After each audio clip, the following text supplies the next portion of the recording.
नमस्कार विद्यार्थी मित्रांनो, मी महादेव शुंगेकर बीडी विद्यालय बागिलगे इयत्ता 10वी विषय मराठी या पुस्तकातील वीरांगना हा स्थूल पाठ आपण आज अभ्यासायचा आहे। स्वतःचे दैनंदिन कार्य यथायोग्य रीतीने पार पाडत असतानाच सामाजिक बांधिलकी मानणाऱ्या आपण समाजाचे काही देणं लागतो याची जाणीव ठेवून वेगळी वाट चोखाळणाऱ्या व्यक्ती समाजाला कायमच भूषणावा असतात।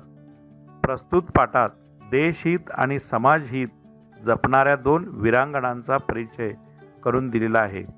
विद्यार्थ्यांच्या मनात देशभक्ती व समाज ऋण याची जाणीव निर्माण व्हावी हा या पाठाचा उद्देश आहे। देशासाठी सदैव शिर तळ हातावर घेणारा वीर सैनिक व त्याला तितक्याच प्राणपणाने साथ देणारी वीर पत्नी हे देशाचे भूषण आहेत। नीतीच्या आघाताने खचून जाणे हे वीर पत्नीच्या स्वभावातच नसते। वीरगती प्राप्त झालेल्या कर्नल संतोष महाडिक यांच्या पत्नी स्वाती महाडिक यांचा निर्धार उभ्या महाराष्ट्राला अभिमानास्पद आहे। वीरपतीचे निधन आयुष्यातील सर्वात दुःखद क्षण, परंतु याच वेळी कर्नल महाडिक यांचे सैन्यात राहण्याचे अपूर्ण स्वप्न आपण सैन्यात भरती होऊन पूर्ण करायचं हा स्वाती महाडिक यांचा निर्धार, आपल्या दोन्ही मुलांनाही सैन्यातच पाठवण्याचा त्यांचा निर्णय आणि त्यांच्या पूर्ततेसाठी खडतर प्रशिक्षणातून स्वतःला सिद्ध केलेल्या या वीरांगनेचा हा परिचय तुम्हाला निश्चितच प्रेरक ठरेल। आपण जरा पाठाचे वाचन करूया। महाराष्ट्र कन्या लेफ्टनंट स्वाती महाडिक यांचा भावूक वीर पत्नी ते सज्ज वीरांगना असा प्रवास अत्यंत धाडसी, प्रेरक आणि थक्क करणार आहे।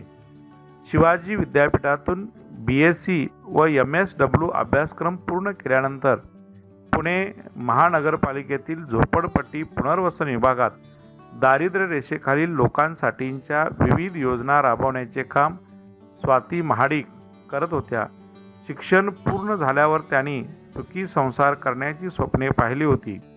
दरम्यानच्या काळात त्यांचा विवाह भारतीय लष्करातील अधिकारी श्री संतोष महाडिक यांच्याशी झाला। लग्नानंतर त्यांनी B.Ed आणि इतर अनेक व्यावसायिक अभ्यासक्रम पूर्ण केले। त्यानंतर आर्मी पब्लिक स्कूलमध्ये शिक्षिकेची नोकरीही केली। 12.5 वर्षाच्या सुखी संसारातील कार्तिकी व स्वराज ही त्यांची 2 अपत्ये। कर्नल संतोष महाडिक यांचे पहिले प्रेम म्हणजे भारतीय सैन्य दल आणि आपली वर्दी याची जाणीव स्वाती महाडिक यांनाही होती।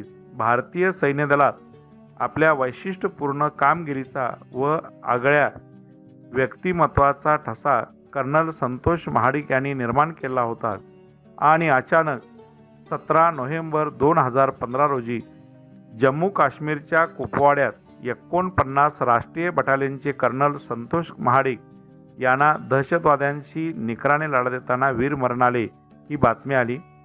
नीतीच्या आघाताने खचून जाणे वीर पत्नीच्या स्वभावातच नसते। असीम धैर्य असलेल्या स्वाती महाडिक यांनी पतीच्या अंत्यविधीच्या वेळीच भारतीय सैन्यात रुजू होण्याचा निश्चय केला। वयाच्या 40च्या आसपास असूनही वीर पत्नीने निश्चयपूर्तीचा ध्यास घेतला।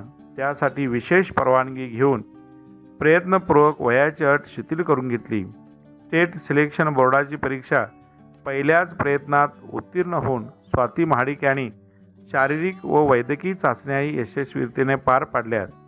त्यातून त्यांची निवड ऑफिसर्स ट्रेनिंग अकॅडमी चेन्नई येथे झाली।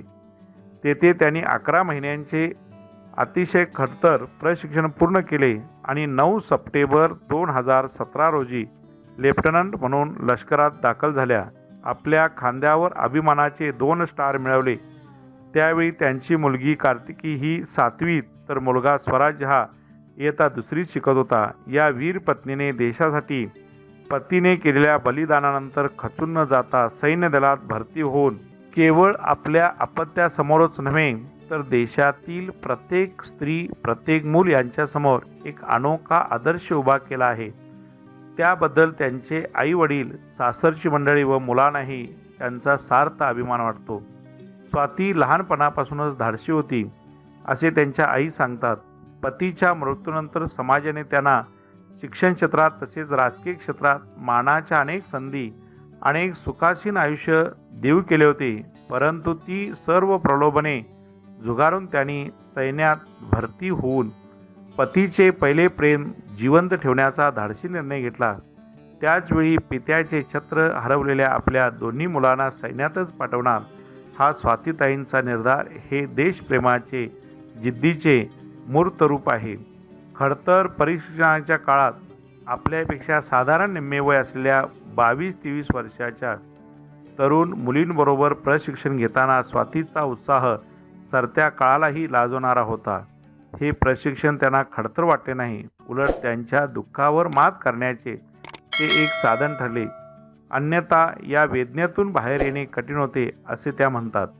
मुक्कामापेक्षा नियोजनबद्ध प्रवासावर अधिक विश्वास ठेवणे स्वाती महाडिक यांना महत्त्वाचे वाटते, कारण त्यांच्या मते एखादे मुक्कामाचे ठिकाण कधी येणार याचा विचार करतो तेव्हा ते अधिक खडतर वाटते.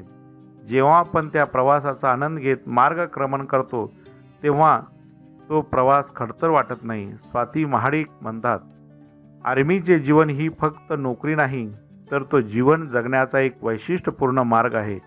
तेथे शारीरिक क्षमतेपेक्षा मानसिक बल, आत्मबल अधिक महत्त्वाचे आहे.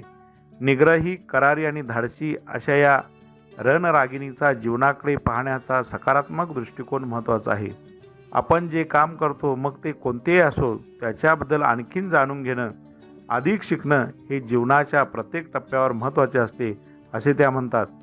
पुरुषप्रधान संस्कृती असलेल्या भारतातील अनेक मुलींना व स्त्रियांना सैन्य दलात भरती होण्याची प्रेरणा देऊन वैभवशाली नव्या भारताचे स्वप्न त्या उभे करतात.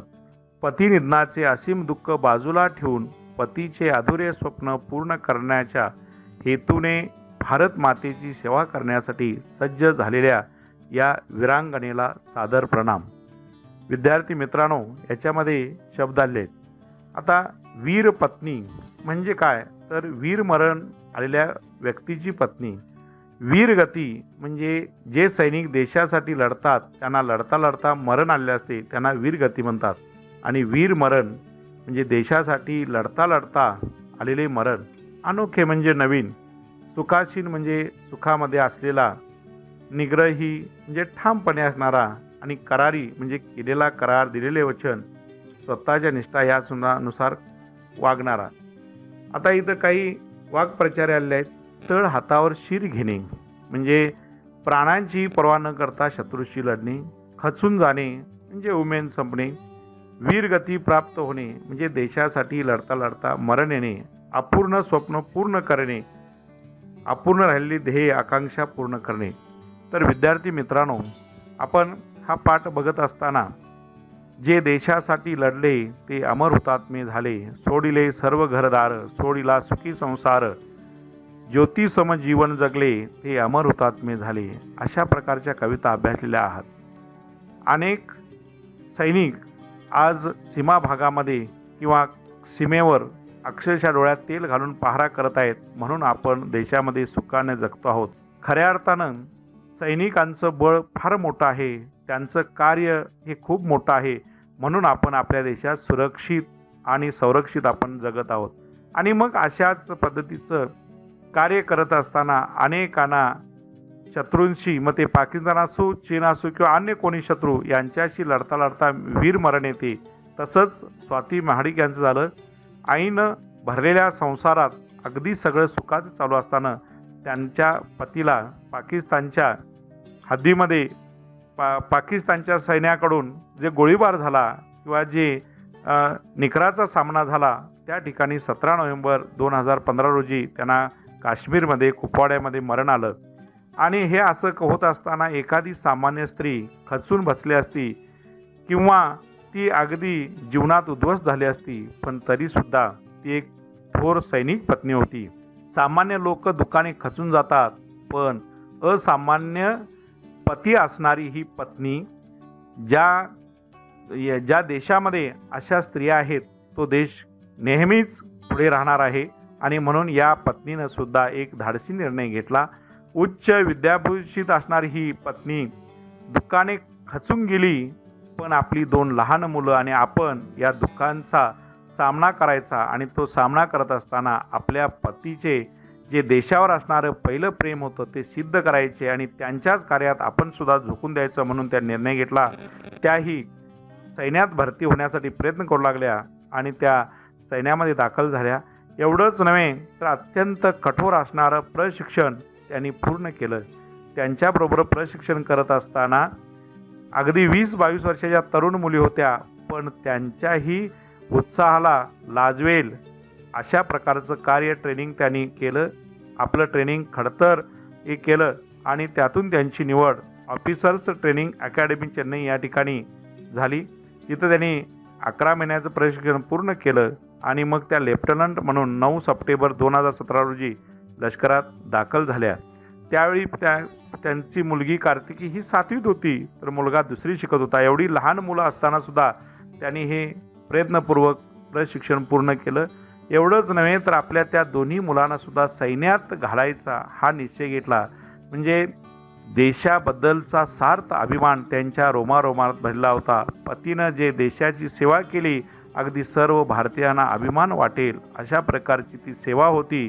आणि म्हणून अशा सैनिकांसमोर हे अनाम विरा जिथे झाला तुझा जीवनांत, स्तंभ तिथे ना कोणी बांधला पेटलीनं वात. कवी कुसुमाग्रज यांच्या ओळी या क्षणी आठवतात. सैनिकांचं कार्य किती थोर आहे, ते देशाचं कोणतं किती मोठं काम करू शकतात आणि त्याचबरोबर त्यांना मदत करणारे त्यांचं कुटुंब, त्यांची पत्नी, त्यांचे आईवडील या सर्वांनीच देशासाठी किती मोठा त्याग केला हे यातून दिसतं. वडिलांचे छत्र हरवलेले असताना सुद्धा दोन्ही मुलांना सैन्यातच पाठवणार हा त्यांचा धाडसी निर्णय होता आणि त्यामुळे देशप्रेम जिद्द ही त्यांच्या कार्यातून दिसते. खडतर प्रशिक्षणातून त्या बाहेर आल्या आणि आपली ड्युटी करत असताना सुद्धा त्यांनी अतिशय एक वेगळा आदर्श समाजासमोर ठेवला. आणि म्हणून त्यांचं कार्य, आर्मीचे जीवन ही फक्त नोकरी नाही तर तो जीवन जगण्याचा एक वैशिष्ट्यपूर्ण मार्ग आहे.